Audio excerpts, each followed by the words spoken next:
অষ্টম শ্রেণী গণিত অনুশীলনী 11-র আজকে আমরা বহু নির্বাচনী যে প্রশ্নগুলো রয়েছে সেগুলো সম্পর্কে জানব। 1 নম্বরে বলা আছে, নিচের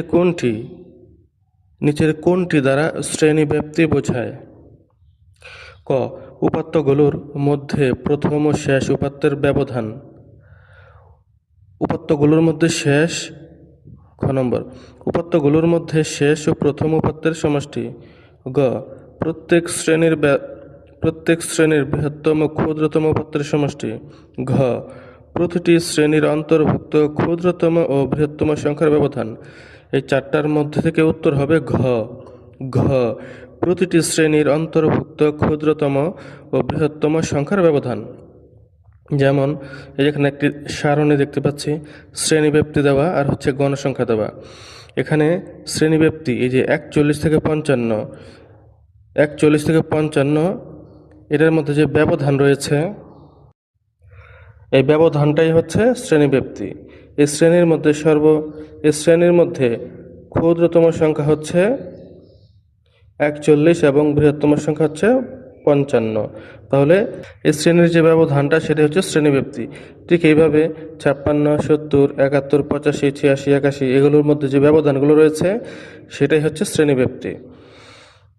2. একটি শ্রেণীতে যতগুলো উপাত্ত অন্তর্ভুক্ত হয় তার নির্দেশক নিচের কোনটি? ক নম্বর শ্রেণীর গণসংখ্যা। খ. শ্রেণীর মধ্যবিন্দু। গ. শ্রেণী সীমা। ঘ. ক্রমযোজিত গণসংখ্যা। উত্তর হবে ক. শ্রেণীর গণসংখ্যা। আমরা একটি উদাহরণ দেখি। এখানে শ্রেণীব্যাপ্তির ঘরে এখানে দেওয়া আছে কিছু শ্রেণী, গণসংখ্যার এখানে কিছু সংখ্যা দেওয়া আছে। যেমন যে 41 থেকে 55 এটা একটা শ্রেণী, এটার ভিতরে কয়টি উপাত্ত রয়েছে? 6টি। 56 থেকে 70 এর ভিতরে কয়টি উপাত্ত রয়েছে? 10টি। 71 থেকে 85 এর মধ্যে কয়টি উপাত্ত রয়েছে? 20টি। ঠিক এইভাবে এই যে 6, 10, 20, 4 এগুলো হচ্ছে উপাত্ত এই শ্রেণীর ভিতরে রয়েছে, এক একটা শ্রেণীর ভিতরে রয়েছে। আর এই উপাত্তগুলোকেই গণসংখ্যা দ্বারা প্রকাশ করা হয়। তাহলে উত্তর হবে ক. শ্রেণীর গণসংখ্যা। শ্রেণীর গণসংখ্যা। 3 নম্বর 8, 12, 16, 17, 20 সংখ্যাগুলোর গড় কত? ক নম্বরে 10.5। খ. 12.5। গ. 13.6। ঘ. 14.6।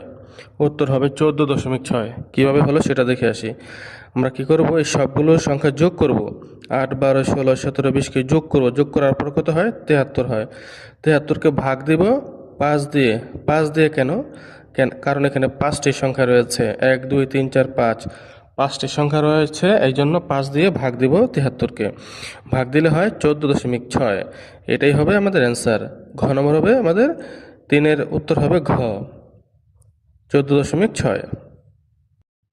4 নম্বর 10, 12, 14, 18, 19, 25 সংখ্যাগুলোর মধ্যক কত? মধ্যক এখানে মধ্যকগুলো 4টি দেওয়া আছে, ক, খ, গ, ঘর মধ্যে মধ্যক হবে গ, 16। এটা হবে মধ্যক। কিভাবে হলো সেটা দেখে আসি। এই যে সংখ্যাগুলো রয়েছে 4-এর মধ্যে 10, 12, 14, 18, 19, 25 এগুলো থেকে দুইটা টুকরা করি সমান সমান। কি করব? 10 আর 12 বাম পাশে রাখলাম, 19 আর 25 ডান পাশে। তাহলে মাঝখানে দুটি সংখ্যা থাকলো, 14 আর 18। 14 আর 18 অর্থাৎ মাঝখানে যে সংখ্যা থাকে সেটাই হয় মধ্যক। যদি বেজোড় সংখ্যা থাকতো, তাহলে মাঝখানে যে সংখ্যা সেটাই মধ্যক। কিন্তু জোড় সংখ্যা থাকলে মাঝখানের দুটি সংখ্যাকে নিতে হবে। যেমন এখানে 6টি রয়েছে, 10, 12, 14, 18, 19, 25 6টি। অতএব এই 6টি সংখ্যার মাঝখানে কোনো সংখ্যা নেই, এই জন্য মাঝখানের দুটিকে নিতে হবে। 14 আর 18 দুটিকে নিতে হবে। এই দুটিকে যোগ করব, 14 আর 18কে যোগ করলে হয় 32। তারপর 32কে 2 দিয়ে ভাগ দেবো, ভাগ দিলে হয় 16। এই 16 হবে মধ্যক, 16 হচ্ছে মধ্যক। যদি বেজোড় সংখ্যক থাকে তাহলে এটার মধ্যক বের করা একদম সহজ। দেখা যাবে দুই দিকে আলাদা করার পরে মাঝখানে একটি সংখ্যা থাকবে। যেমন এই যে 10, 12, 14, 18, 19 মনে করি এই সংখ্যাটি রয়েছে। তাহলে আমি যদি আলাদা করি, 10, 12 একদিকে, 18, 19 একদিকে, মাঝখানে থাকে শুধু 14। একটি সংখ্যা থাকে 14, 14 হবে মধ্যক। তাহলে বেজোড় সংখ্যা থাকলে হবে কি, ডান পাশে আলাদা করব, বাম পাশে আলাদা করব, মাঝখানে যে একটি সংখ্যা আলাদা থাকবে ওইটি হচ্ছে মধ্যক। কিন্তু জোড় থাকলে, অর্থাৎ জোড় সংখ্যক থাকলে মাঝখানের দুটি সংখ্যাকে নিতে হবে, আর সেটাকে যোগ করে 2 দিয়ে ভাগ দিলেই মতক বের হয়ে যাবে। তাহলে আমাদের 4 নম্বরের উত্তর হচ্ছে 16। 5, 6, 12, 7, 12, 11, 12, 11, 7, 11 এর প্রচুরক কোনটি? এর প্রচুরক হবে খ নম্বর 11 ও 12। বন্ধুরা, আমরা জানি প্রচুরক মানে হচ্ছে যেই তথ্যটি বা যে উপাত্তটি বেশিরভাগ দেওয়া থাকে। এখানের মধ্যে 11 রয়েছে কয়বার গুণী? 1, 2, 3, 11 রয়েছে 3 বার, আবার 12 রয়েছে 3 বার, 1, 2, 3, 3টা 11 রয়েছে, 3টা 12 রয়েছে। অতএব এই দুইটাই বেশি সংখ্যক রয়েছে, সমান সমান রয়েছে, এই জন্য দুটোটাকেই প্রচুরক বলা হবে। 11 প্রচুরক, 12 প্রচুরক, দুটোটাই বেশি সংখ্যক বার রয়েছে। যদি এই দুইটার মধ্যে যে কোনো একটা আরেকবার থাকতো, যেমন 12 থাকতো 4 বার, 11 রয়েছে 3 বার, তাহলে প্রচুরক হতো শুধু 12, অর্থাৎ সবচেয়ে বেশি যেটা থাকে সেটা 12। আবার যদি একই সংখ্যক যদি অনেকগুলো তথ্য থাকে, যেমন 11 3 বার, 12 3 বার, এই দুটোটা হবে প্রচুরক। আবার যদি এখানে 7 3 বার থাকতো, 7ও প্রচুরক হতো।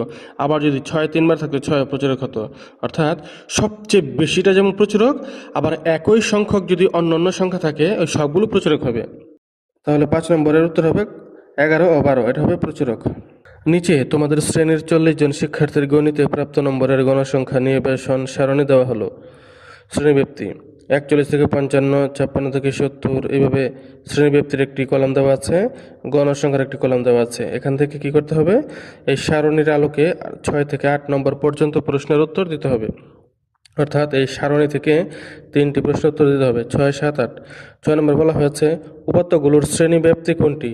উপাত্তগুলোর শ্রেণী ব্যাপ্তি মানে শ্রেণী ব্যবধান কোনটি? আমরা একটি শ্রেণী দেখি 41 থেকে 55। এখানে শ্রেণী ব্যাপ্তি বের করার জন্য কী করতে হবে? 41 থেকে 55 পর্যন্তই গুনতে হবে, অর্থাৎ দুটোটা সহকারে গুনতে হবে। 41 থেকে শুরু করতে হবে, 41, 42, 43, এভাবে 55 পর্যন্ত গুনলে কত হয়? 15 হয়। আবার 56 থেকে 70 পর্যন্ত সংখ্যাগুলো গুনলে হয় 15। 71 থেকে 85 পর্যন্ত গুনলে হয় 15। ঠিক এভাবে প্রত্যেকটাই শ্রেণী গুনলে 15 হয়। তাহলে আমরা বলতে পারি উপাত্তগুলোর শ্রেণী ব্যাপ্তি হচ্ছে 15। ঘ নম্বর উত্তর 15। সাথে বলা হয়েছে দ্বিতীয় শ্রেণীর শ্রেণী মধ্যমান কোনটি? দ্বিতীয় শ্রেণীর শ্রেণী মধ্যমান, এই যে দ্বিতীয় শ্রেণীতে রয়েছে 56, 70, এই দুইটার মধ্যমান বের করতে হবে। মধ্যমান বের করার নিয়ম হচ্ছে 56 আর 70 যোগ করব, যোগ করার পরে 2 দিয়ে ভাগ দিব। 56 আর 70 যোগ করলে কত হয়? 126 হয়। 126কে 2 দিয়ে ভাগ দিব। 2 দিয়ে কেন ভাগ দিব? কারণ দুটি সংখ্যা যোগ করেছে, তো এই জন্য 2 দিয়ে ভাগ দিলে হয় 63। তাহলে 7 নম্বরের উত্তর হচ্ছে 63, মানে খ। 8 নম্বর প্রদত্ত সারণীতে প্রচুরক শ্রেণীর নিম্ন সীমা কোনটি? প্রচুরক শ্রেণীর নিম্ন সীমা বলছে, তাহলে আমাদের জানতে হবে প্রচুরক শ্রেণী কোনটা। প্রচুরক শ্রেণী, এখানে শ্রেণী রয়েছে 4টি। 41 থেকে 55 এটা একটা শ্রেণী, 56 থেকে 70 এটা একটা শ্রেণী, 71 থেকে 85 এটা একটা শ্রেণী, 86 থেকে 100 এটা একটা শ্রেণী। এটার মধ্যে প্রচুরক শ্রেণী কোনটা? মনে রাখতে হবে বন্ধুরা, যেই শ্রেণীর গণসংখ্যা বেশি, সেটাই প্রচুরক শ্রেণী। যেমন এখানে 71 থেকে 85 এই শ্রেণীর গণসংখ্যা হচ্ছে 20, সবচেয়ে বেশি হচ্ছে গণসংখ্যা কত? 20। তাহলে 71 থেকে 85 এটাই হবে প্রচুরক শ্রেণী। 71 থেকে 85 কেন প্রচুরক শ্রেণী? কারণ এর গণসংখ্যা সবচেয়ে বেশি 20। তাহলে এই প্রচুরক শ্রেণীর, যেমন 71 থেকে 85, এর নিম্ন সীমা হচ্ছে 71, উচ্চ সীমা হচ্ছে 85, নিম্ন সীমা 71। অতএব এখানে হবে, অ্যান্সারটা হবে গ নম্বর 71। প্রচুরক শ্রেণীর নিম্ন সীমা হচ্ছে 71। এটা হচ্ছে 8-এর গ উত্তর।